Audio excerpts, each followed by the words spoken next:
High বন্ধুরা, কথা হলো যে T20 ওয়ার্ল্ড কাপ হোক চাहे 50 ওভারের ওয়ার্ল্ড কাপ হোক, এখন তাক পাকিস্তান 2021-এরই ম্যাচ জিতেছিল, বাদ বাকি একটাও ম্যাচ জিতেনি।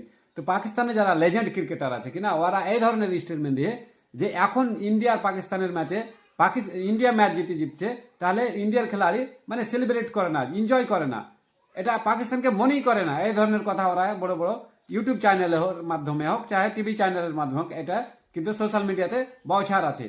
খাস করে ওয়াসিম আকরাম, ওয়াকার ইউনুস, শোয়েব আক্তার, তারপরে মানে ইনজাম মামুল হক থেকে লিয়া, মানে শোয়েব মালিক থেকে লিয়া, মোহাম্মদ আমির থেকে, মানে সবাই এই ধরনেরই কথা কইছে। কিন্তু ব্যাপার হচ্ছে যে সাদাব খান যেটা স্টেটমেন্ট দিয়েছে, সাদাব খান কি স্টেটমেন্ট দেয়?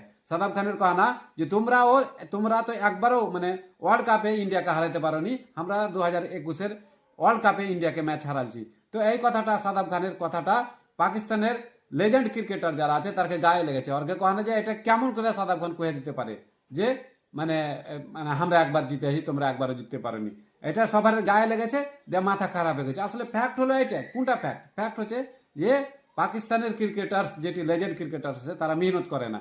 তারা ছোট ছোট যারা আছে, अंडर 19 খেলাড়িকে দিকে দিমাগই লাগায় না। আর আমার ইন্ডিয়াতে কিন্তু ওটা হচ্ছে। রাহুল দ্রাবিড়কে দেখলাম, প্রথমে কোচিং স্টাফ হয়েছে, ও মানে अंडर 19, তারপরে ও সিনিয়র টিমের কোচ হয়েছে।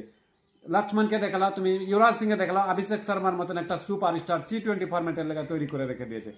তো এই ধরনের ক্লাসিক্যাল ব্যাটসম্যান, অ্যাগ্রেসিভ ব্যাটসম্যান আমার ইন্ডিয়াতে ভুরি ভুরি আহে, কিন্তু ওটা পাকিস্তান নেই। আর পাকিস্তানের ক্রিকেট ডাউন হতেই থাকছে। পাকিস্তান যদি ক্রিকেটকে সুধার করতে চায়, তাহলে ওর अंडर 19 থেকে নিয়ে যেগুলা লিগ হচ্ছে, যেগুলা মানে ফার্স্ট ক্লাসের ম্যাচ হচ্ছে, ওই ফার্স্ট ক্লাসের ম্যাচগুলোতে ওরাকে বেশি ধ্যান দেওয়া দরকার।